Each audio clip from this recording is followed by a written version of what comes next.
সম্মানিত দর্শক, আমরা যারা একেবারে ভুলেই বসেছিলাম যে আমেরিকা নামক একটি দেশ আছে, আমরা আমেরিকাকে নিয়ে যারা খুব তুচ্ছ এবং তাচ্ছিল্য করছিলাম যে আমেরিকা ভারতের হুকুমের বাইরে এক পা দেওয়ার ক্ষমতা রাখে না। এবং দর্শক, আপনারা জানেন যে যুক্তরাষ্ট্র প্রতি বছরই বিশ্বের প্রায় সবগুলো দেশকে নিয়েই মানবাধিকার রিপোর্ট তৈরি করে, বাংলাদেশকে নিয়ে করে, ভারতকে নিয়ে করে, পাকিস্তানকে নিয়ে করে, এমনকি নিজের দেশ আমেরিকাকে নিয়েও কিন্তু আমেরিকা এই মানবাধিকার রিপোর্ট তৈরি করে। তো সেই বাৎসরিক রিপোর্ট আমাদের সামনে হাজির হয়েছে। গত পরশুদিন মার্কিন যুক্তরাষ্ট্র এই রিপোর্ট প্রকাশ করেছে এবং খুব অবাক কাণ্ড হচ্ছে যে এই রিপোর্টে এমন কোনো বিষয় নেই যেগুলো বাদ দেওয়া হয়েছে। একদম সবকিছু পুঙ্খানুপুঙ্খ রূপে তুলে ধরা হয়েছে। পরিবেশকে ধ্বংস করে শুধু টাকা এই টাকার ব্যবস্থা করে দিচ্ছে শেখ হাসিনা। আর এই টাকা তারা দেশেও রাখছে না, তারা নিয়ে যাচ্ছে অস্ট্রেলিয়া, কানাডা, আমেরিকা, দুবাই, প্রত্যেকটি জায়গায়। পাকিস্তানের সাথে আওয়ামী লীগের রসায়নটা বোঝা খুবই জটিল এবং কঠিন। এমনিতেই যখন নাকি শুনবেন যে আওয়ামী লীগের বক্তব্য, তাদের স্বাধীনতা মুক্তিযুদ্ধের চেতনা এত বেশি টকবক করতে থাকে যে পাকিস্তানকে পারলে উড়াই দিতে হবে, পাকিস্তান সন্ত্রাসী রাষ্ট্র, ব্যর্থ রাষ্ট্র, পাকিস্তানের সাথে যে কেন সম্পর্ক আছে বাংলাদেশের এখনো, এটাই একটা অবাক কাণ্ড। এই পুলিশ ছাইরা, র্যাব ছাইরা, আর্মি ছাইরা আসেন না আমাদের সাথে যুদ্ধ করতে। খেলা ওখানে বলে খেলবে, বাটা খেলতে তো রাজি আছি আমরা। খেলার তো নিয়ম কানুন আছে, আর যদি কোন নিয়ম কানুন তোমার জন্য দরকার নাই, ওকে আমরা বলি খালি প্রশাসন ওই পুলিশকে ব্যবহার করো না। নতুন করে আবারও দুঃসংবাদ, আমেরিকা থেকে স্যাংশন দিচ্ছে। প্রিয় দর্শক শ্রোতা, মূলত আজকে কয়েকটি ভিডিও নিয়ে আপনাদের সম্মুখে হাজির হয়েছি, মোট 5টি ভিডিও। টপিকগুলো আপনাদেরকে আগে জানিয়ে দিই। সেটি হলো যে র্যাব পুলিশ ছাড়া আওয়ামী লীগ একদম অসহায়। যদি আওয়ামী লীগ র্যাব পুলিশ ছাড়া মাঠে আসে, পারলে আসুক, তারা কত খেলতে পারে দেখিয়ে দেব। একজন বিএনপি নেতার অগ্নিছেড়া বক্তব্য আপনাদের সাথে শেয়ার করব। তো চলুন আর কথা না বাড়াই, বাংলাদেশের বিষয়টি নিয়ে পাকিস্তানের প্রধানমন্ত্রী প্রশংসা করেছে, আর এই প্রশংসাতেই গদগদ আওয়ামী লীগ। আওয়ামী লীগ তো পাকিস্তানকে দেখতেই পারে না, তাহলে এই সামান্য প্রশংসায় এত গদগদ কেন? আর এই বিষয়টি নিয়ে আলোচনা করেছেন মোস্তফা ফিরোজ এবং বিএনপির সিনিয়র যুগ্ম মহাসচিব রুহুল কবির রিজভী। তো চলুন আর কথা না বলে এক এক করে ভিডিওগুলো আগে আপনাদেরকে দেখিয়ে নিয়ে আসি। সর্বপ্রথম চলুন বিএনপির সিনিয়র যুগ্ম মহাসচিব রুহুল কবির রিজভীর বক্তব্যটি শুনে আসি। এখানে পাচ্ছে ডোবা নালা নদীর ধার দখল করে নিচ্ছে। আর এরা কারা? আপনি জিজ্ঞেস করবেন, হয় ছাত্রলীগ, নাহলে যুবলীগ, নাহলে আওয়ামী লীগ, নাহলে স্বেচ্ছাসেবক লীগ, নাহলে মৎস্যজীবী লীগ। লীগ আর লীগ, তাদের মানে এই লীগময় হয়ে গেছে বাংলাদেশ। হয়ে গিয়ে তারা জনগণ এবং পরিবেশকে ধ্বংস করে শুধু টাকা এই টাকার ব্যবস্থা করে দিচ্ছেন শেখ হাসিনা। আর এই টাকা তারা দেশেও রাখছে না, তারা নিয়ে যাচ্ছে অস্ট্রেলিয়া, কানাডা, আমেরিকা, দুবাই, প্রত্যেকটি জায়গায়। আপনি দেখবেন কেউ সেকেন্ড হোম বানাচ্ছেন, কেউ থার্ড হোম বানাচ্ছেন, কেউ স্ত্রীর নামে, কেউ সন্তানের নামে, কেউ শ্বশুরের নামে, কেউ মায়ের নামে, এইসব জায়গায় তারা বাড়ি বানাচ্ছে।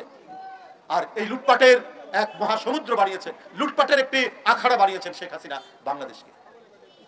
শেখ হাসিনা এবং তার মন্ত্রীরা পাকিস্তানকে দু চোখে দেখতে পারে না।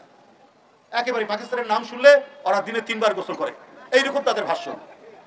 কদিন আগে পাকিস্তানের প্রধানমন্ত্রী বাংলাদেশের অর্থনীতি নিয়ে একটা কি কথা বলেছে, এতই খুশি ওবায়দুল কাদের, বিএনপি দেখে না, অথচ পাকিস্তানও আমাদের উন্নয়নের প্রশংসা করে। বাহ, যে পাকিস্তানের নাম শুনলে 3টা টেকবাজি দিতেন, তারা একটু একটা অন্য দেশ যতই ইয়ে করুক, অন্য আরেকটি দেশকে প্রশংসা শুনেই কথা বলে, এটা একটা রীতি।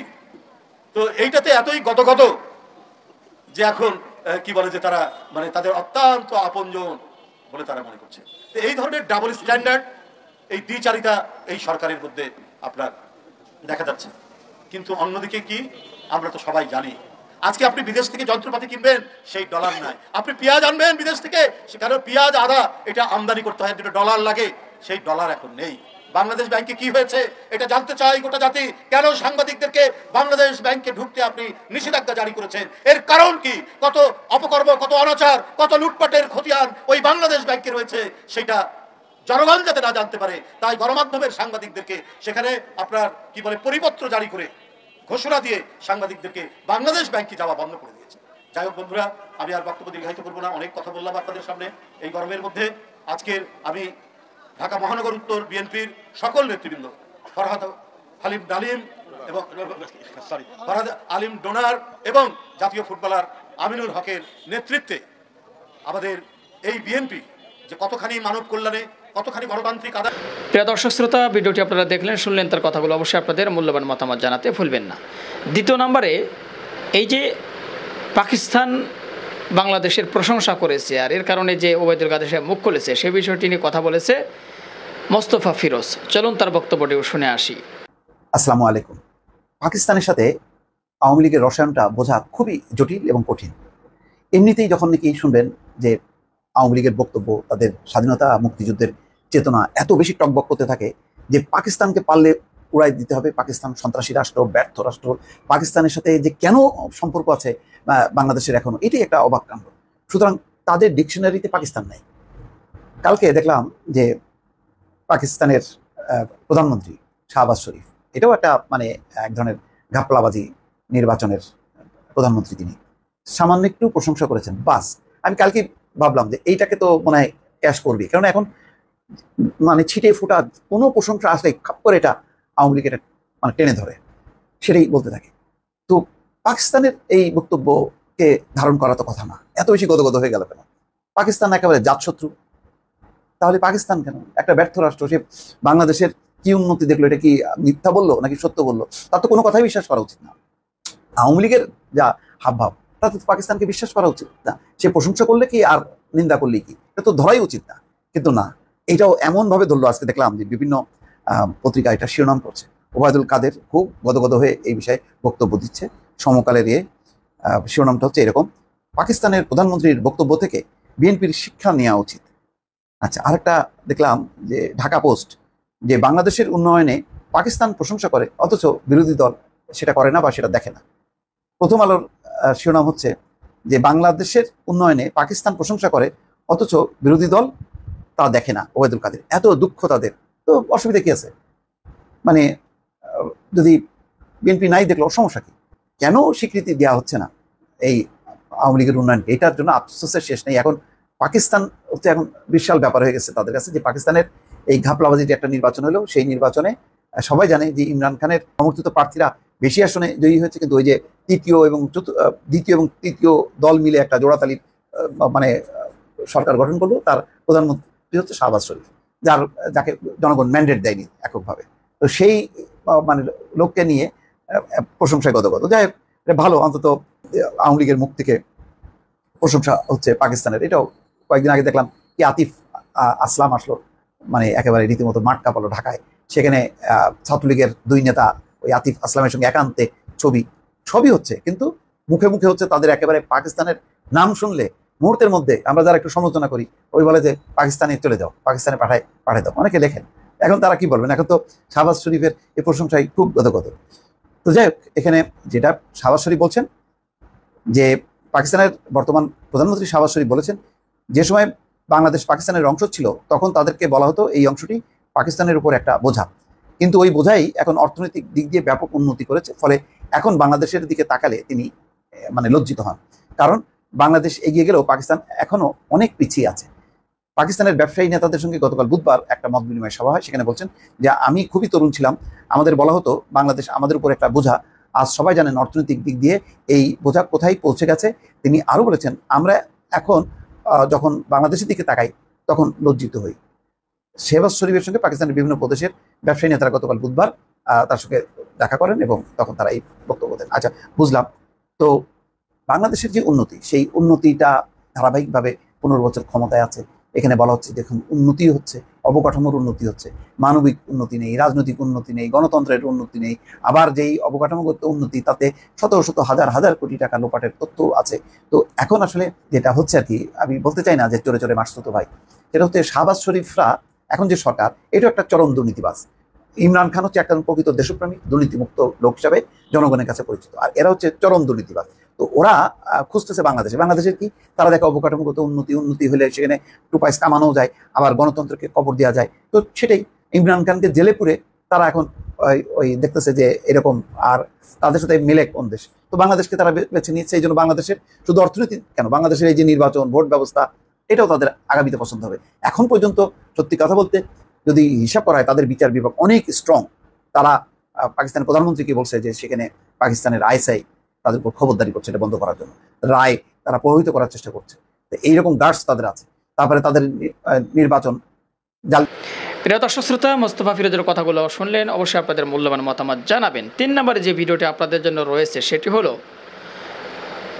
আওয়ামী লীগ র্যাব পুলিশ ছাড়া পারলে মাঠে আসুক, খেলা কাকে বলে দেখিয়ে দেব। বিএনপির একজন নেতাকর্মীর বক্তব্য ভাইরাল। চলুন 3 নম্বর ভিডিওটিও দেখে আসি। এই পুলিশ ছাইরা, র্যাব ছাইরা, আর্মি ছাইরা আসেন না আমাদের সাথে যুদ্ধ করতে। খেলা ওখানে বলে খেলবে, বাটা খেলতে তো রাজি আছি আমরা। খেলার তো নিয়ম কানুন আছে, আর যদি কোন নিয়ম কানুন তোমার জন্য দরকার নাই, ওটা আমরা বলি খালি প্রশাসন ওই পুলিশকে ব্যবহার করো না, ওই বিজেপি আর্মিকে ব্যবহার করো না। তুমি আমি আসো ঢাকা শহরে কোথায় খেলতে চাও, খেলায় রাজি আছি, খেলায় রাজি আছি, রাজি হয়ে যাও, রাজি হয়ে যাও। এই পুলিশ, এই প্রশাসন, এদেরকে বলবো ওই দিন আপনারা সবাই যার যার থানায় থাকেন, যার যার ফাঁড়িতে থাকেন, আসুক আওয়ামী লীগ। ঢাকার রাজপথে খুঁজে পাওয়া যাবে না, বিএনপি দরকার নাই। এই যে রিক্সাওয়ালারা আছে, মুটে মজুর আছে, সারা বাংলাদেশের নদী ভাঙা মানুষ, বাস্তুহারারা আছে, শ্রমিকরা আজকে কাজ পাচ্ছে না, সেই শ্রমিকরা আছে, সাধারণ মানুষ আছে, তারাই আপনার জন্য যথেষ্ট, তারাই আপনার জন্য যথেষ্ট। কান পেটে ভাত নাই। আরে যে দলের নেতা কর্মীরা বুক পেতে দেয় পুলিশ সামনে, যে দলের নেতারা হাসতে হাসতে জেলে যায়, সেই দলকে কখনো শেষ করা যাবে না। আজকে আমরা এখানে হাজির হয়েছি আমাদের ডাকসুর সাবেক ডিএস, আন্দোলন সংগ্রামের নেতা খায়রুল কবির খোকন এবং আমাদের ঢাকা কলেজের সাবেক ভিপি, যুব দলের একসময় সিনিয়র যুগ্ম সাধারণ সম্পাদক, বর্তমান বিএনপির সহ যুব বিষয়ক সম্পাদক মীর নওয়াজ আলী নওয়াজ সহ অন্যান্য নেতৃবৃন্দের মুক্তির দাবিতে আজকের এই সমাবেশ।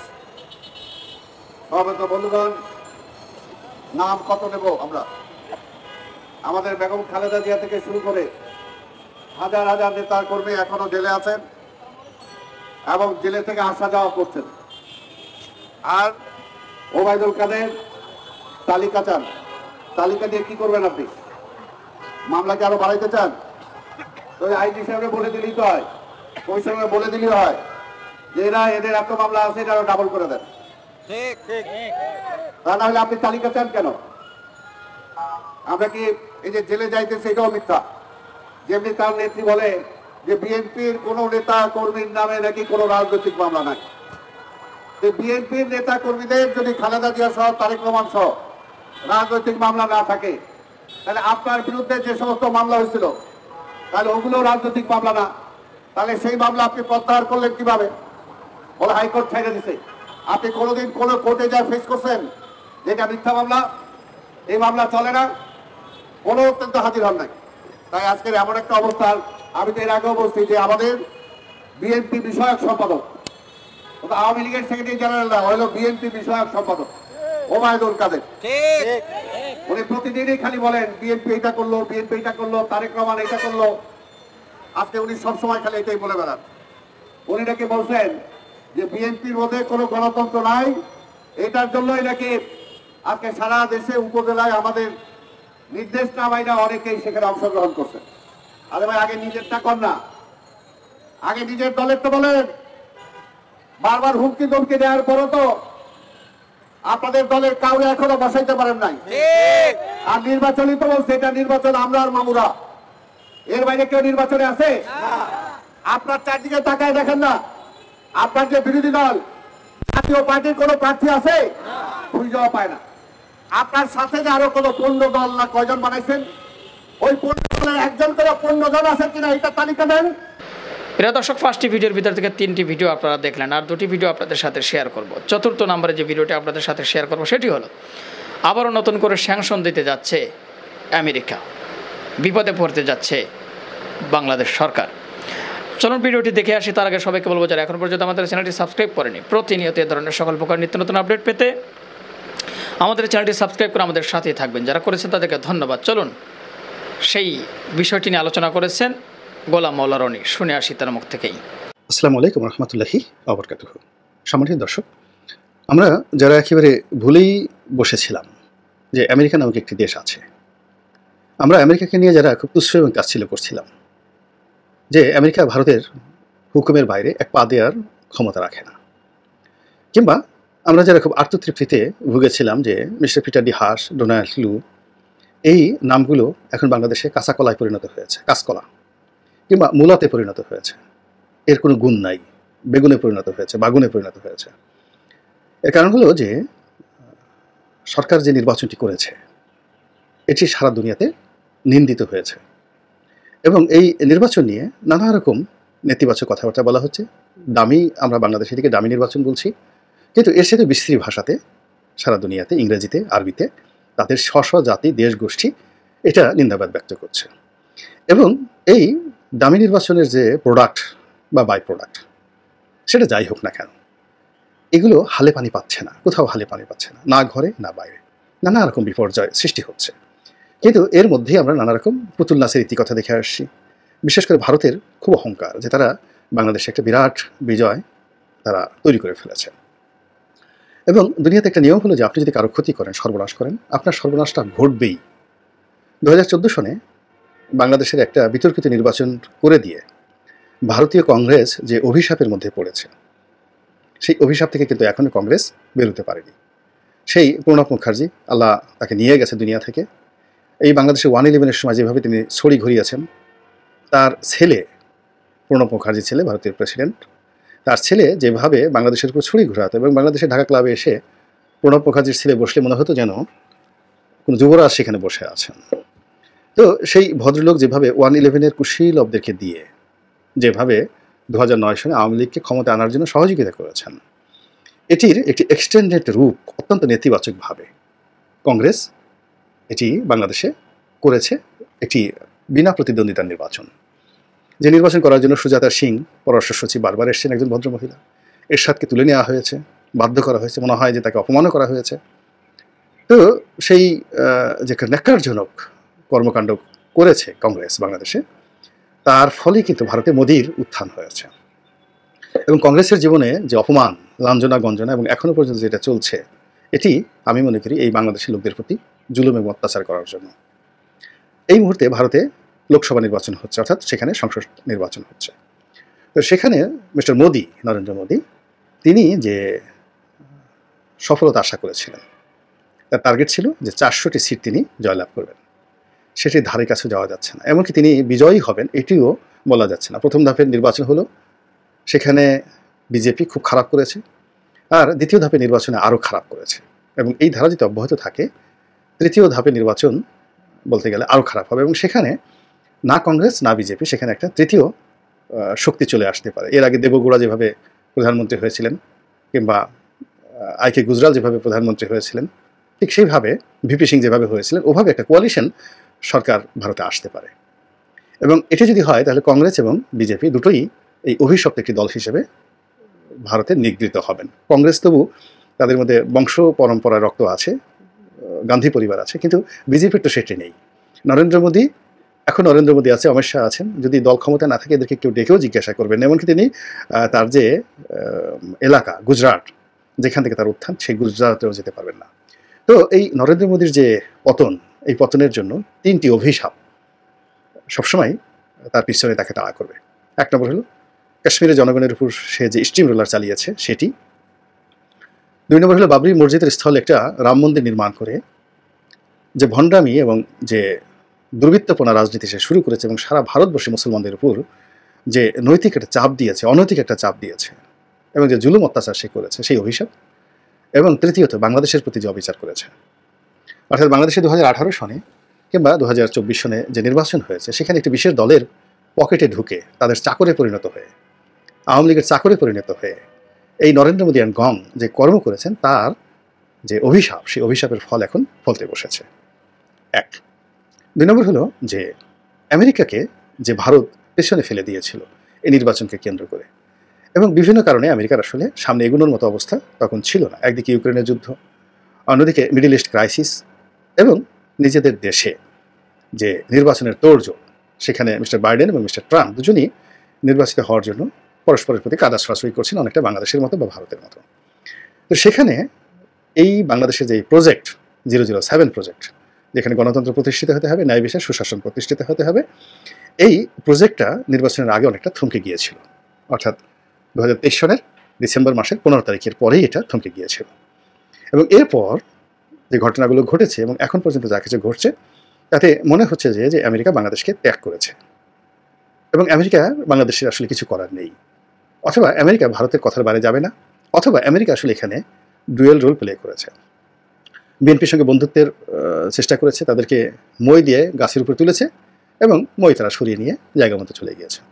এবং অনেকে বলার চেষ্টা করছেন যে আওয়ামী লীগের পক্ষে তারা কাজ করেছেন, টাকা পয়সা খেয়েছেন, এবং স্বয়ং পিটার হাসকে নিয়েও কিন্তু অনেকে অনেক নেতিবাচক কথা বলা শুরু করেছে। এবং একেবারে আমেরিকার অন্ধভক্ত যারা বাংলাদেশে ছিলেন তারাও নিশ্চয় হয়ে গিয়েছেন, খামোশ হয়ে গিয়েছেন এই সার্বিক অবস্থায়।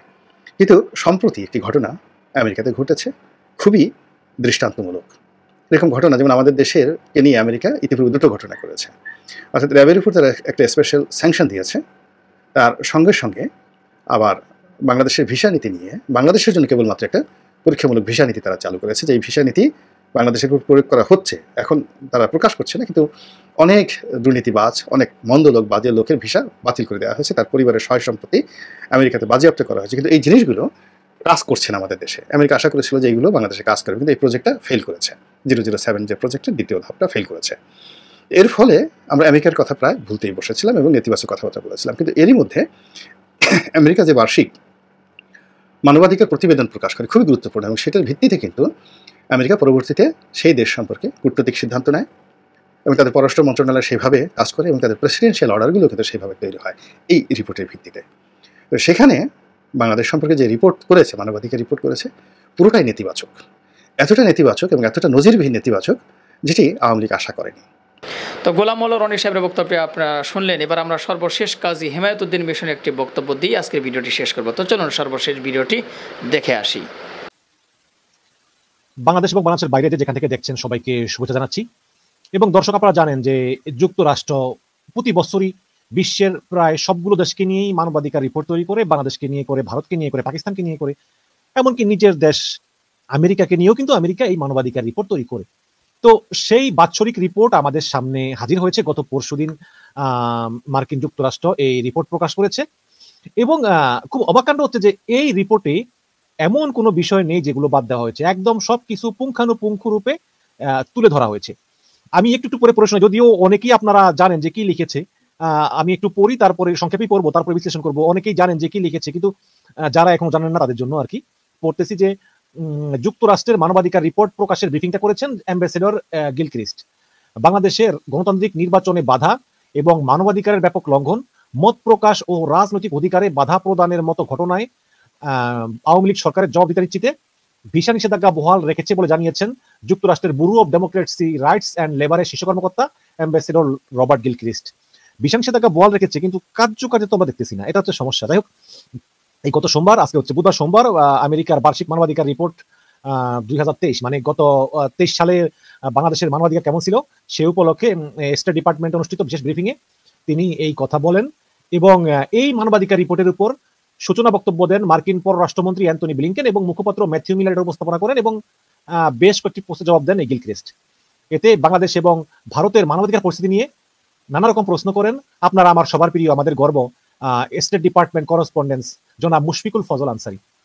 এ সময় মুশফিক প্রশ্ন করেন যে আপনার রিপোর্টে নির্বিচারে হত্যা, নির্যাতন এবং রাজনৈতিক কারাবাস সহ উল্লেখযোগ্য মানবাধিকার লঙ্ঘনের যে বিষয়গুলো তুলে ধরা হয়েছে, বিশেষ করে প্রাক্তন প্রধানমন্ত্রী এবং বিরোধী দলীয় নেতার ক্ষেত্রে, যেমন প্রাক্তন প্রধানমন্ত্রী খালেদা জিয়া এবং বিরোধী দলীয় নেতা তারেক রহমানের ক্ষেত্রে যেমন উল্লেখ করেছেন, তার আটক আদেশ রাজনৈতিক প্রক্রিয়া থেকে দূরে সরানোর একটি রাজনৈতিক চক্রান্ত। মানে রিপোর্টে বলা হয়েছিল যে বেগম জিয়াকে এই যে কারাবাস টারাবাস এগুলো দেওয়া হয়েছে, এগুলো আসলে কিন্তু মানে তাকে রাজনীতি থেকে দূরে সরানোর জন্য শেখ হাসিনার একটা চক্রান্ত। তাহলে আপনি কিভাবে নিশ্চিত করবেন যে এই রিপোর্টগুলো বাস্তব পরিবর্তনের দিকে পরিচালিত করে এবং ক্ষমতাসীন সরকারকে চরম মানবাধিকার লঙ্ঘনের মুখোমুখি করে? মানে মুদ্রা কথা হচ্ছে, মুশফিকুল ফজল আনসারী বলতে চেয়েছেন যে আপনারা তো রিপোর্ট তো দিলেন, রিপোর্ট তো প্রতি বছরই দেন, কিন্তু এই রিপোর্ট দ্বারা আসলে আপনারা নিশ্চিত করবেন কিভাবে, মানে শেখ হাসিনাকে চাপে ফেলবেন কিভাবে যাতে যাতে সে মানবাধিকার রক্ষা করতে বাধ্য হয়?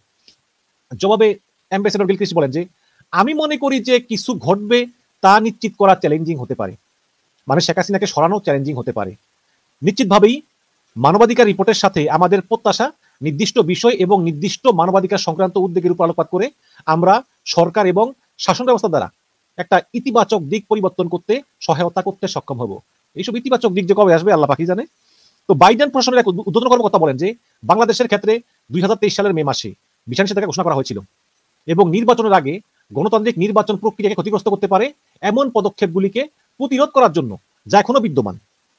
তো এই মুহূর্তে ঘোষণা করার মতো আমার কাছে নতুন কিছু নাই, কিন্তু আমাদের দীর্ঘদিনের প্রথা অনুযায়ী আমরা প্রায়শই আমাদের নীতি বা ভিসা সংক্রান্ত পদক্ষেপের প্রিভিউ করি না, কিন্তু আমরা মত প্রকাশ স্বাধীনতাকে দমন করার প্রচেষ্টা নিয়ে আমরা অব্যাহতভাবে উদ্বেগ প্রকাশ করতেছি। মানে এটা একটা জিনিস বুঝলাম না, তারা বলো যে আমরা প্রায়শই ভিসা সংক্রান্ত পদক্ষেপের প্রিভিউ করি না, তার মানে কি ভিসা নিষেধাজ্ঞা কার্যকর হবে না? কিন্তু ওই মত প্রকাশ স্বাধীনতা নিয়ে তারা উদ্বেগ প্রকাশ করে, যেমন সংবাদ মাধ্যম, সংবাদকর্মী, সভা সমাবেশ স্বাধীনতা, মৌলিক স্বাধীনতা এবং মানবাধিকার লঙ্ঘন নিয়ে আমাদের উদ্বেগ আছে, এখনো ঠিক এরকমই আছে। তার মানে তাদের ওই ভিসা নিষেধাজ্ঞা যা ঘোষণা করেছে সেটা নিয়ে আসলে তাদের আর কোনো মাথা ব্যথা নাই বলে বোঝা গেল। এখানে বাংলাদেশের মানবাধিকার পরিস্থিতির তারা করা সমালোচনা করেছে। তারা বলেছে যে স্বাধীন আন্দোলনে বাধা দেয়, অবাধ সুষ্ঠু নির্বাচনের মাধ্যমে শান্তিপূর্ণভাবে সরকার পরিবর্তনের নাগরিকরা সক্ষম নয়, রাজনৈতিক অংশগ্রহণে গুরুতর বাধা আছে এবং সরকারের মধ্যে আছে মারাত্মক দুর্নীতি, দেশের ভিতরে এবং আন্তর্জাতিক মানবাধিকার বিষয়ক সংগঠনগুলোর উপর সরকারের কঠোর বিধিনিষেধ আছে, গুম, নিষ্ঠুর নির্যাতন, অমানবিক আচরণ এবং অবমাননাকর শাস্তি দেওয়া হয়, আছে জীবনের প্রতি হুমকি এবং বিচার বিভাগের কোনো স্বাধীনতা নাই, রাজনৈতিক বন্দী ও আটক করা হয় এবং বিএনপি নেতা কর্মীদের রাজনৈতিক সম্পৃক্ততার অভিযোগে গ্রেপ্তার করা হয়েছে, জাতীয় নিরাপত্তার হুমকি এমন অজুহাতে মিথ্যা অভিযোগ সহ বিএনপি নেতা কর্মীদেরকে গ্রেপ্তার এবং বিচারের মুখোমুখি করা হয়েছে। এবং 2023 সালে বাংলাদেশে ঘটে যাওয়া ঘটনাগুলোর ভিত্তি করে এই বার্ষিক মানবাধিকার রিপোর্ট করেছে পররাষ্ট্র মন্ত্রণালয়। সেখানে একদম বেগম জিয়াকে গৃহবন্দী করা হয়েছে, তাকে চিকিৎসা দেওয়া হচ্ছে না, তারপরে তাকে চিকিৎসা নিতে হচ্ছে হাসপাতালে, তাকে যেই সাজা দেওয়া হয়েছে এইটা মিথ্যা এবং এটার কোনো বাস্তব ভিত্তি নাই, এটাও বলা হয়েছে। এবং আরো বলা হয়েছে যে দেখুন, আরো বলা হয়েছে যে যেই মামলায় শেখ হাসিনা বলতেছে যে বেগম জিয়ার মামলা তো করেছে ওই 111 সরকার, ফখরুদ্দিন মনিউদ্দিন সরকার, আমরা তো করি নাই, ওই যে খালেদা জিয়ার নামে যে মামলা, ওই যে জিয়া ট্রাস্ট অরফানেজ দুর্নীতি মামলা। এখানে আরো বলেছে যে তত্ত্বাবধায়ক সরকার কিন্তু শেখ হাসিনার বিরুদ্ধে মামলা দিয়েছিল, শেখ হাসিনার বিরুদ্ধে এবং খালেদা জিয়ার বিরুদ্ধে মামলা দিয়েছিল, কিন্তু শেখ হাসিনা ক্ষমতা এসে তার বিরুদ্ধে মামলাগুলো তিনি প্রত্যাহার করিয়ে নিয়েছেন তার প্রধানমন্ত্রীর ক্ষমতার ব্যবহার করে। সব কিন্তু আমেরিকা জানে। এতে বলা হয়েছে যে সংবাদ মাধ্যম এবং মিডিয়া কর্মীদের উপর হস্তক্ষেপ করতেছে, সরকারি পর্যায়ে দুর্নীতি, অনিয়ম, তারপরে বিচারের ক্ষেত্রে নানা রকম গ্রেপ্তার, নিষ্পেষণ ইত্যাদি এগুলো বলা হয়েছে। সাংবাদিকদেরকে অন্যায়ভাবে গ্রেপ্তার করা হচ্ছে। তারপরে আন্তর্জাতিক অপরাধ ট্রাইব্যুনাল, এটা উদ্দেশ্য প্রণীত বলা হয়েছে। দেখেন গুরুত্বপূর্ণ জিনিস, এই যে 71 সালে গুরুতর মানবাধিকার লঙ্ঘনের অপরাধে জামাতের নেতাকর্মীদেরকে যে ফাঁসি দেওয়া হয়েছে বা এইটা দ্বারা যে এখনো বিচার চলতেছে, এটাকে বলা হয় যে আন্তর্জাতিক অপরাধ আদালত। এটা একদম সম্পূর্ণ উদ্দেশ্য প্রণীত এবং জামাত ইসলামের উপর ক্ষিপ্ত হয়ে এই মতিউর রহমান নিজামী ভাই, তারপরে আলী আহসান মুজাহিদিন ভাই, শহীদ আব্দুল কাদের মোল্লা ভাই, রুহুল আমিন ভাই, মীর কাসেম ভাই, এই যে এদেরকে ফাঁসি দেওয়া হলো, এটা একদম সম্পূর্ণ অন্যায় ভাবে এবং এগুলো রাজনৈতিক উদ্দেশ্য প্রণীত ভাবে এগুলো করা হয়েছে। তারপরে আরো আছে যে জানুয়ারি থেকে সেপ্টেম্বর পর্যন্ত বিচার বিরোধী হত্যাকাণ্ড শিকার হয়েছেন 8 জন। এভাবে বিভিন্নটা লিস্ট দেওয়া হয়েছে। আর কি করা হয়েছে, জোরপূর্বক গুম, খুন, গোপন জেলখানা ইত্যাদি ইত্যাদি। তো এভাবে মানে কোনোটা বাদ নাই এবং পুঙ্খানুপুঙ্খরূপে এই বিষয়গুলো তুলে ধরা হয়েছে। এবং আমাদের যে জিল্লুর রহমান সিজিএস, তাদেরও কিছু রিপোর্ট দেওয়া হয়েছে, আইন ও সালিশ কেন্দ্রেরও কিছু রিপোর্ট দেওয়া হয়েছে, অধিকারেরও কিছু রিপোর্ট দেওয়া হয়েছে। তো এইভাবে এইসব রিপোর্টগুলো একদম পুঙ্খানুপুঙ্খরূপে মার্কিন যুক্তরাষ্ট্র তুলে ধরেছে। যাই হোক, এখন আমি আলোচনায় আসি, সেটা হচ্ছে যে এইসব রিপোর্ট কিন্তু আমরা অনেক দেখেছি, গত বছরও কিন্তু আমরা মার্কিন যুক্তরাষ্ট্রের রিপোর্ট দেখেছি, ঠিক এইভাবেই তারা খুব সুন্দর করে করেছে, কোনো কিছু বাদ যায় না। ইউরোপিয়ান ইউনিয়নের রিপোর্টটা আমার কাছে আরো ভালো লেগেছে, তারা একদম মানবাধিকারের সব গুরুতর বিষয়গুলো তুলে ধরেছে। কিন্তু এখন প্রশ্ন হচ্ছে যে আসলে কি হবে এগুলো করে? আপনার মতো আমারও প্রশ্ন যে কি হবে। দেখুন, মার্কিন যুক্তরাষ্ট্র যেভাবে সফটলি কাজ করে, সবার মন রক্ষা করে কাজ করে, এইভাবে আসলে কাজ করে এই অত্যন্ত একজন নিকৃষ্ট স্বৈরাচারকে আসলে সরানো সম্ভব না। তো এই ছিল প্রিয় দর্শক শ্রোতা মূলত আজকের ভিডিও। মোট 5টি ভিডিও নিয়ে আপনাদের সম্মুখে হাজির হয়েছিলাম, এক এক করে 5টি ভিডিও আপনাদের সাথে শেয়ার করলাম। আশা করি আপনারা সম্পূর্ণ ভিডিওটি দেখেছেন এবং সকলের কথাগুলো মনোযোগ সহকারে শুনেছেন। তো কী জানলেন বুঝলেন অবশ্যই সেটি কমেন্ট বক্সে জানাতে ভুলবেন না। পারলে ভিডিওটি শেয়ার করে সবাই দেখার সুযোগ করে দেবেন। আর আমাদের চ্যানেলে এখনও পর্যন্ত যারা সাবস্ক্রাইব করেনি, প্রতিনিয়ত এই ধরনের সকল প্রকার নিত্য নতুন আপডেট পেতে আমাদের চ্যানেলটি সাবস্ক্রাইব করে আমাদের সাথে থাকবেন। যারা করেছেন তাদেরকে অসংখ্য ধন্যবাদ জানিয়ে ভিডিওটি এখানে শেষ করছি। ভালো থাকবেন সবাই, আল্লাহ হাফেজ।